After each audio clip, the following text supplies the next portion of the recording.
তো guys, I am হডোভাইল Supriti. আজকে তোমাদের সাথে আমি শিয়ালদা বা হাওড়া থেকে কিভাবে রামপুরহাট যাবে, তারাপীর মন্দিরে কিভাবে পুজো দেবে, কোথায় থাকবে আর কি কি সাইট সিন দেখবে সে সব কিছুই ঘুরে দেখাবো। চলো ব্লগটা শুরু করা যাক। আমরা সাহেবগঞ্জ এক্সপ্রেসে করে চলে এসেছি রামপুরহাট স্টেশনে। তোমরা চাইলে যে কোনো এক্সপ্রেসে করে চলে আসতে পারো বা লোকাল ট্রেন বর্ধমান থেকে চলে আসতে পারো রামপুরহাট স্টেশন। এরপর স্টেশনে নেমে তোমাদের বহু টেকার হাঁকাহাঁকি করবে। সেখানে গিয়ে তোমরা 50 টাকার বিনিময়ে পার হেড 50 টাকা একটা টেকারে করে চলে যাবে কিন্তু তারাপীঠের মূল মন্দিরের কাছে। তোমাদের সময় লাগবে ওই 15 থেকে 20 মিনিট মতো টেকারে। তো এরপর তারাপীঠ মন্দিরে এসে তোমরা যদি আগে থেকে কোনো হোটেল বুক করে থাকো তো সেখান থেকে তোমরা সেই হোটেলে চলে যেতে পারো। আমাদের আগে থেকে বুক ছিল না, আমরা বেশিরভাগই মন্দিরের কাছে লর্ড জংশন হোটেলে স্টে করে থাকি। তো এবারও তাই আমরা লর্ড জংশন হোটেলে উঠব। তো চলে এসেছি মন্দিরের কাছে। এই হলো লর্ড জংশন হোটেলটা। এখানে তোমাদের ভাড়া পড়বে এক রাত্রের জন্য, এক দিনের জন্য তোমাদেরকে 12টায় রুম ছেড়ে দিতে হবে।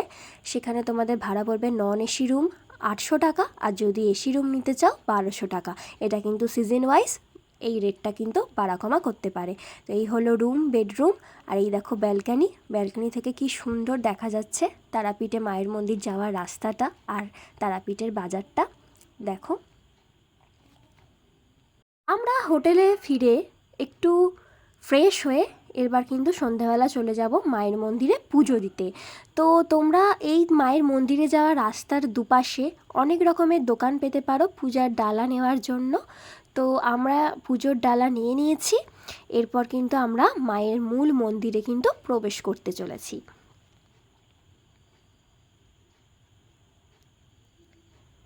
সন্ধেবেলা পুজোটা এই কারণেই দেওয়া, কারণ সকালবেলার থেকে একটু ভিড়টা তুলনামূলক সন্ধেবেলায় কম হয় আর সন্ধ্যা আরতিটাও দেখা যায়।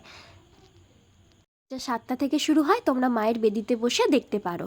তো চলো এরপরে যাওয়া যাক। তো তোমরা এই জীবন্ত কুণ্ড যে পুকুরটা আছে সেখানে তোমরা জেনারেল লাইনে দাঁড়াতে পারো। আমাদের সময় যেহেতু ভিড়টা একটু কম ছিল তাই আমরা ভিআইপি লাইনে দাঁড়িয়েছিলাম 500 টাকা টিকিটের বিনিময়ে। এছাড়া 1000 টাকার লাইনও কিন্তু রয়েছে। তো আমরা এবার লাইনে দাঁড়িয়ে পড়েছি। 500 টাকার লাইনেও কিন্তু ভিড় কম ছিল না। আমাদের কমপক্ষে 2 থেকে 3 ঘন্টা ওয়েট করতে হয়েছে, তারপরে আমরা কিন্তু মায়ের মন্দিরে প্রবেশ করতে পেরেছি। তো অবশেষে অনেক প্রতীক্ষার পর এরপর আমরা মায়ের মূর্তি দর্শন করতে যাচ্ছি। মায়ের গর্ভগৃহের কাছাকাছি চলে এসেছি। তো চলো, জয় মা তারা।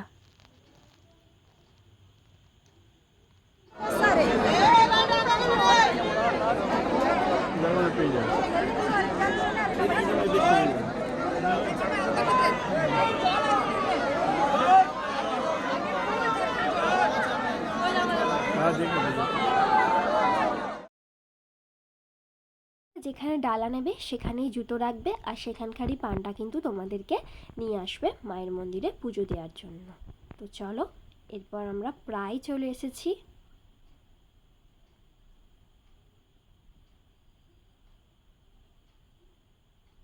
মন্দির পরিদর্শন করার পর মা তারা মন্দিরের পাশেই বামদেবের একটা মন্দির, চন্দ্রচূড় বাবার মন্দির, বজরংবলীর মন্দির, ষষ্ঠী মাতার মন্দির এবং মা তারা মন্দির থেকে কিছুটা বেরিয়ে শ্মশান এবং মায়ের চরণ দর্শন করতে পারো।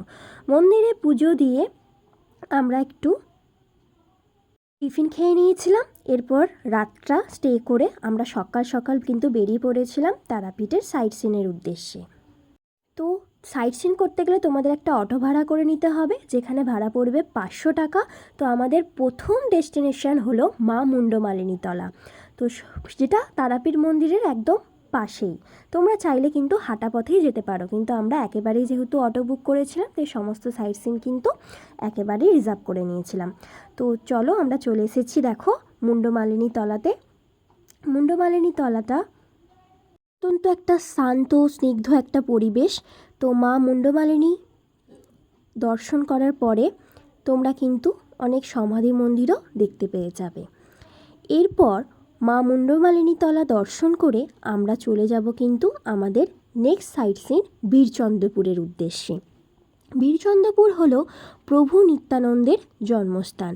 আমরা শ্রী চৈতন্য মহাপ্রভু এবং শ্রী নিত্যানন্দ মহাপ্রভুকে গৌর নিতাই বলে চিনি, কিন্তু মায়াপুর ইস্কনে আমরা শ্রী চৈতন্য মহাপ্রভুর জন্মস্থান সবাই জানলেও অনেকেরই কিন্তু বীরচন্দ্রপুরে শ্রী নিত্যানন্দ মহাপ্রভুর জন্মস্থান সম্পর্কে অজানা।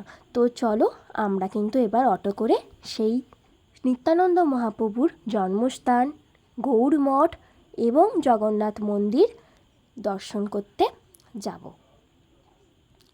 তো সবার প্রথমে আমরা চলে এসেছি গৌড়মঠ।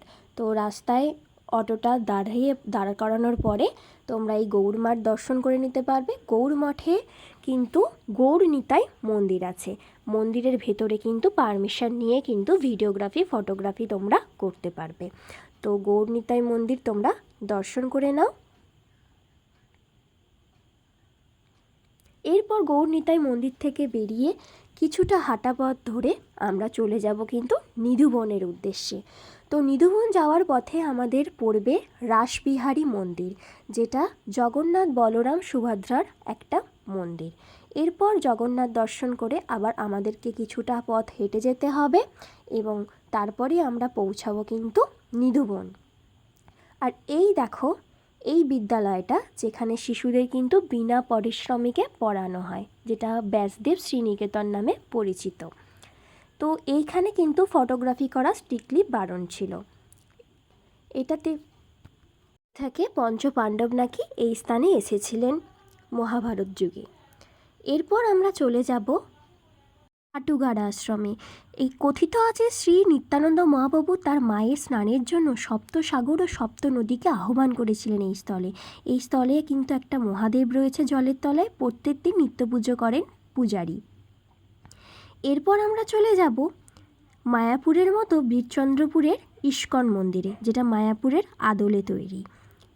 তো এখানেও রাধাকৃষ্ণ মন্দির দর্শন করে তোমরা কিন্তু পিছনে প্রভুপাদের মূর্তি দেখতে পাবে। প্রভুপাদের মূর্তি দর্শন করে তোমরা কিন্তু এরপর ইস্কন মন্দির থেকে বেরিয়ে যাবে এবং এরপর যে স্থানে যাবে সেটা হলো নিতাইয়ের বাড়ি, যেখানে কিন্তু ফটোগ্রাফি করা কিন্তু একদম অ্যালাউড নয়। ফটো, মোবাইল সমস্ত কিছু জমা দিয়ে কিন্তু তোমাদের যেতে হবে।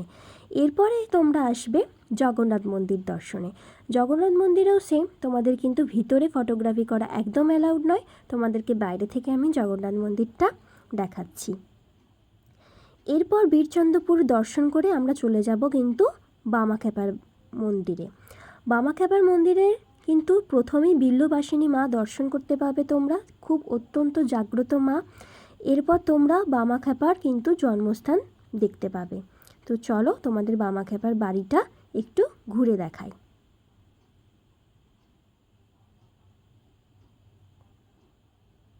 বামাখ্যাপার বাড়ি বলতে বামাখ্যাপার বংশ পরম্পরায় বংশধরদের বাড়ি।